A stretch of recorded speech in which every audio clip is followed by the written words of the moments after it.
পার্থদা কিন্তু রাজসাক্ষী হতে পারে, রাজসাক্ষী হলে কিন্তু মমতাদির দুঃখ আছে।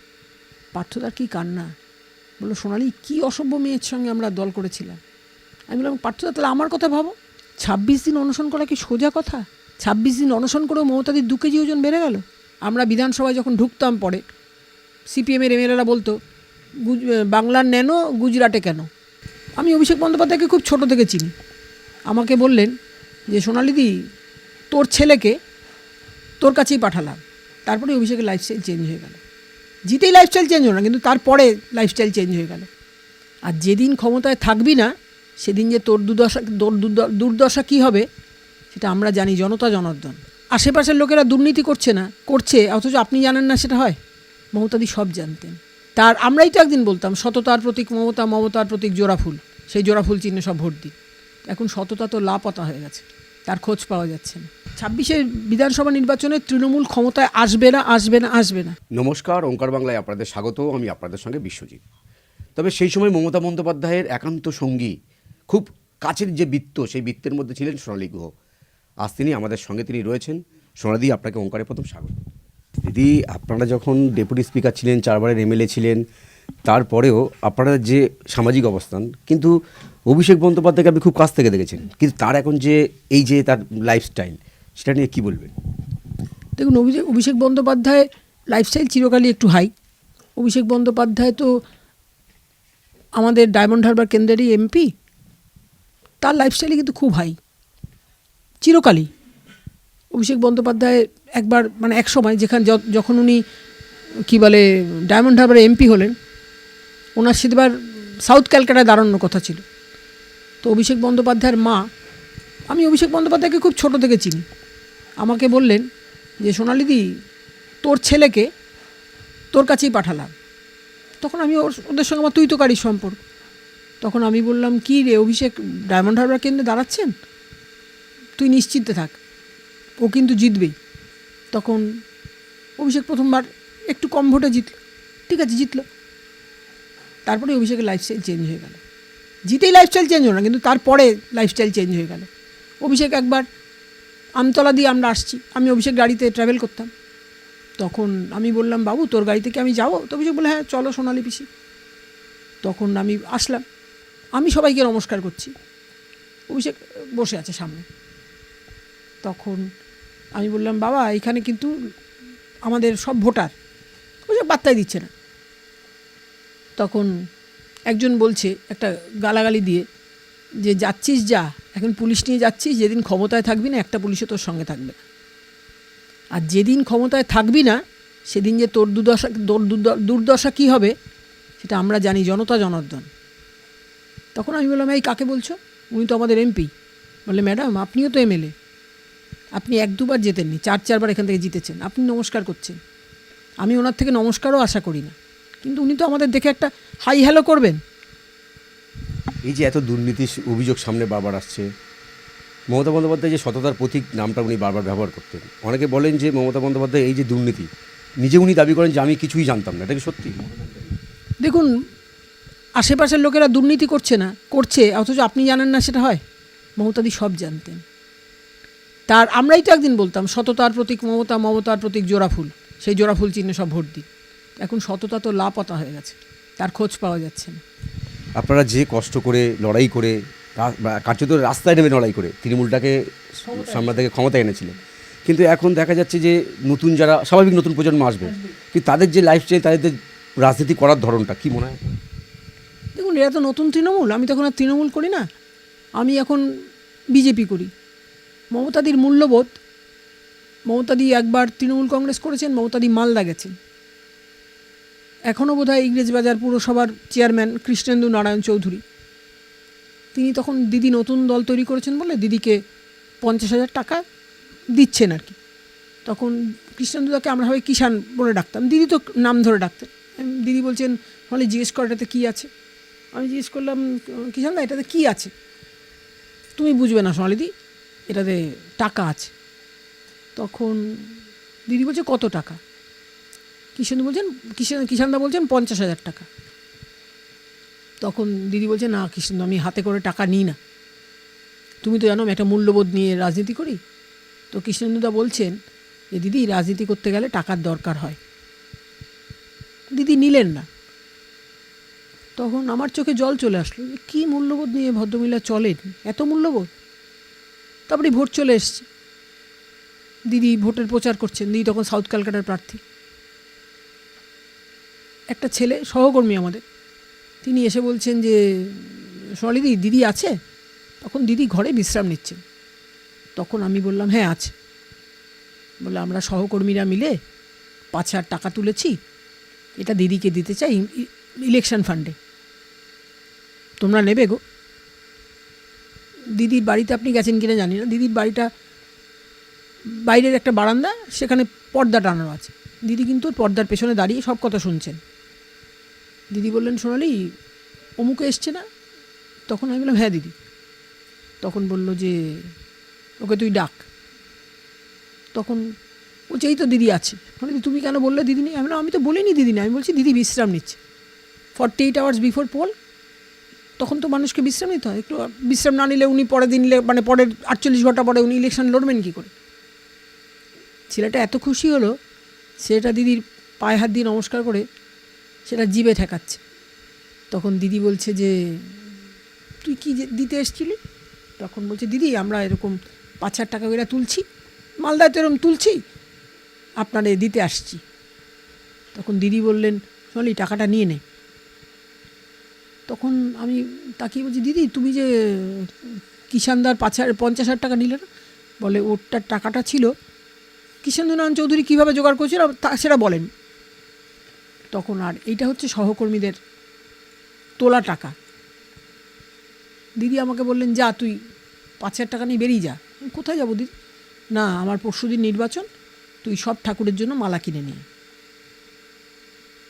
5,000 টাকার মালা ভাবুন, আমি তো আর কিনে শেষ করতে পারছি না। তারপরে দিদির বাবার গলাতেও মালা পরানো হলো। তখন দিদির মা বেঁচে। তখন বললাম দিদি মালা পরানো হয়ে গেছে। তখন আমি জুঁই ফুল পছন্দ করি, অনেকেই জুঁই ফুল খুব ভালো সুগন্ধ তো। তখন দিদি বললেন সোনালি ঘরটায় দেখ একটা ভালো এসেন্স এসছে। তখন আমি ওই ছেলেটাকে বললাম যা বাবু তোর টাকাটা দিদির কাজে লেগে গেল। ছেলেটা আমাকেও খুব হাত ধরে ধরে ধন্যবাদ দিচ্ছে, হ্যাঁ সোনালি দিদি তুমি ছিলা বললাই দিদি নিতে পারলো। না না দিদি শোন, আমি তখন ওকে বললাম যে শোন বাবা, কৃষ্ণেন্দু নারায়ণ চৌধুরী কিন্তু 50,000 টাকা দিতে চেয়েছিল, সেই মূল্যবোধই তো আজ নেই।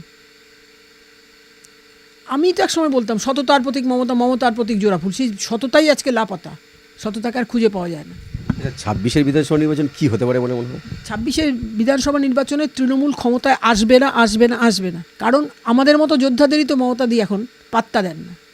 এইখান নিয়েই তো মমতাদি মিছিল করে গেছেন বাংলার বাঙালির অস্মিতা নিয়ে।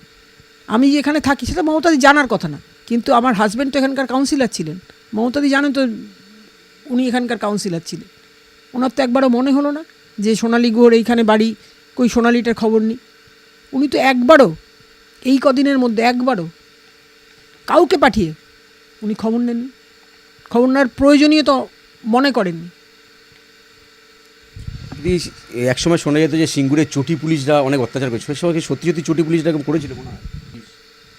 দেখুন সিঙ্গুরে তো মানে অত্যাচার করেছেই। আর সিঙ্গুর আন্দোলনটা তো মমতাদির একটা বড় আন্দোলন, তার জন্য মমতাদি 26 দিন অনশনও করেছিলেন। অনশন নিয়ে কিন্তু প্রশ্ন ওঠে সত্যি করেছেন কি?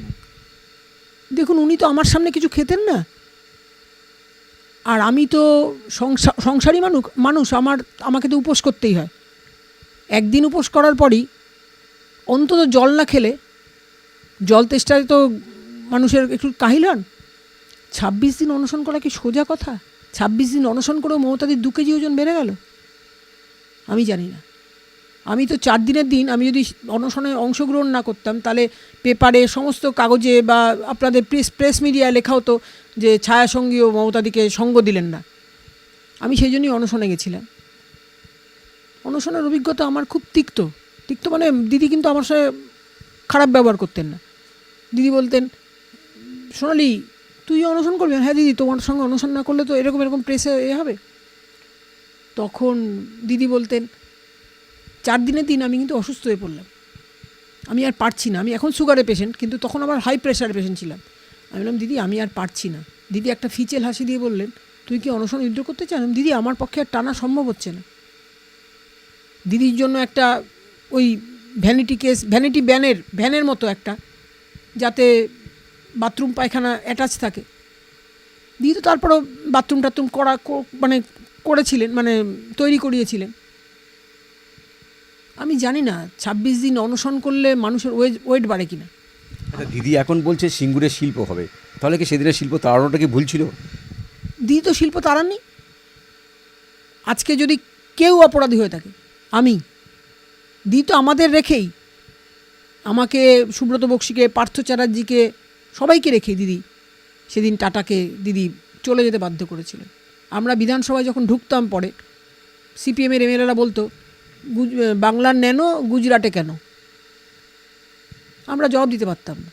সত্যি তো টাটা সেদিন একটা ন্যানো গাড়ি তৈরি হলে আমি কিনতাম কিনা জানি না, কিন্তু একটা তো অসংখ্য বেকার যুবক যুবতীদের তো কর্মসংস্থান হতো। টাটাও তো এখন মারা গেছেন, রতন টাটা তো মারা গেছেন। আর আমরা তারপরেও সিঙ্গুরে গেছি, আমি, তারপরে বিভিন্ন এমএলএরা। বেচারাম মান্না এখনও কী পজিশনে আছেন আমি জানি না, কৃষিমন্ত্রী। আমি বেচার বাইকে সওয়ার হতাম। বেচা একটা জায়গায় তেল নিচ্ছে পেট্রোল পাম্পে, হঠাৎ ফোন বেজে উঠেছে। আমি বললাম, বেচা তোর ফোন বাজছে। তখন বেচা বুঝতে পেরেছে ওই সুপ্রতিম সরকারই বেচার সঙ্গে গটাপ ছিল। দিদি একবার সরি বলুন। বললাম, কাকে রে? তখন বললেন, এসপি ফোন করেছে। তুই তাহলে এসপির লোক? বলে একবার সরি বলুন। আমি তো ওনাকে সরি বলবো না, আমি গিয়ে দিদিকে জানাবো যে তুই গটাপে আছিস। বেচা ভালো থাকুক। বেচার বউও বোধহয়, করবী মান্নাও বোধহয় এখন এমএলএ হয়েছেন। এই যে চাকরি এত বড় দুর্নীতি হলো, মমতা বন্দ্যোপাধ্যায় আমার কোনো খবরই ছিল না, কি সত্যি? না, দিদি জানতেন না তাই হয়? দিদি সব জানতেন। দিদি তো গা থেকে ঝেড়ে ফেলতে পারলেই হয়। অনেকে বলছে পার্থ চট্টোপাধ্যায়কে নাকি কোনো তৃণমূলের নেতা একজন ধরিয়ে দিয়েছে, এটা কি সত্যি? দেখুন, পার্থদাকে কে ধরিয়ে দিয়েছে না দিয়েছে আমি জানি না। পার্থদা যেদিন জেল থেকে বেরোলেন, আমার কাছে তো এখন মোবাইল ফোন থাকে না, আমার হাজব্যান্ডের কাছে থাকে। পার্থদা এখানে আমাকে ফোন করেছিলেন। তখন আমার হাজব্যান্ড বললেন যে, আপনি কে কথা বলছেন? তো পার্থদা বললেন, সোনালি আছে। তখন আমি ঘরে ছিলাম। তখন বললেন যে, পার্থদা আমি দিচ্ছি সোনালিকে। ঘরে নিয়ে গেল ফোনটা। পার্থদার কি কান্না! বললো, সোনালি কী অসভ্য মেয়ের সঙ্গে আমরা দল করেছিলাম। আমি বললাম, পার্থদা তাহলে আমার কথা ভাবো। আমি তো কি করেছি সেটা অনেকেই জানেন, আর কি করিনি সেটা অনেকে জানেন না। মানে আমাকে দিয়ে জুতো পরিষ্কার থেকে চণ্ডীপাঠ পর্যন্ত মমতাদিকে সব করতে হতো। মমতাদির বাড়িতে কেউ হাসপাতালে ভর্তি হলে আমি সানন্দে করতাম। কিন্তু মমতাদির জন্য যেমন করেছি, মাসিমার জন্য যেমন করেছি, তার বাড়ির মানে বাচ্চাদের জন্য যেমন করেছি। পার্থদা কাঁদতে কাঁদতে বললেন, মমতা আমাকে অ্যারেস্ট করিয়ে দিল, কিন্তু মমতা একবার খবর নিতে এলো না। আমি বললাম, পার্থদা তুমি কি আলাদা দল করছো? বললো, আমি তো মমতা নই সোনালি, আর আমার শরীরটা তো একটু ভারী। তখন আমি বললাম, পার্থদা আমরা কিন্তু তোমার সঙ্গে আছি। পার্থদাকে কি বিএলআর টিকিট দেবে বলে মনে হয়? জানি না। পার্থদা কিন্তু রাজসাক্ষী হতে পারে। রাজসাক্ষী হলে কিন্তু মমতাদির দুঃখ আছে। শুভেন্দু অধিকারী আপনার কেমন লাগে, কি মনে হয়? ওনাকে মানে বিজেপি ওনাকে মুখ্যমন্ত্রীর মুখ করতে পারে শুনছি। দেখুন, শুভেন্দু ভালো নেতা। দেখুন, শুভেন্দু তো একবার মুখ্যমন্ত্রী থাকাকালীন মুখ্যমন্ত্রীকে হারানোর ক্ষমতা রাখে। আর মমতাদি কিন্তু একটা ফোবিয়াতেই ভোগে, সেটা শুভেন্দু ফোবিয়া। শুভেন্দু, জানি না শুভেন্দুর রাজনৈতিক ভবিষ্যতে কী লেখা আছে, সেটা তো ভগবানই বলতে পারে আর ভাগ্যই বলতে পারে। বিজেপি সর্বভারতীয় পার্টি, কাকে মুখ্যমন্ত্রীর বিরুদ্ধে পদপ্রার্থী করবে বা মুখ্যমন্ত্রী প্রজেক্ট করে লড়বে, সেটা কিন্তু বিজেপি অলরেডি ডিসাইডেড বা ডিসিশন নিয়ে রেখেছেন হয়তো। শুভেন্দু মুখ্যমন্ত্রী পদপ্রার্থী হলে আমরা শুভেন্দুর সঙ্গে আছি। আপনাকে অসংখ্য ধন্যবাদ, আপনাকে সময় দেওয়ার জন্য। সিঙ্গুরের যে আন্দোলন, 26 দিনের যে অনশন, মমতা বন্দ্যোপাধ্যায় এক সময়কার কিন্তু ছায়াসঙ্গী ছিলেন সোনালী গুহ। তিনি এখন যদিও বিজেপি দলটা করেন। ক্যামেরায় স্বপন দাসের সঙ্গে বিশ্বজিৎ, ওঙ্কার বাংলা।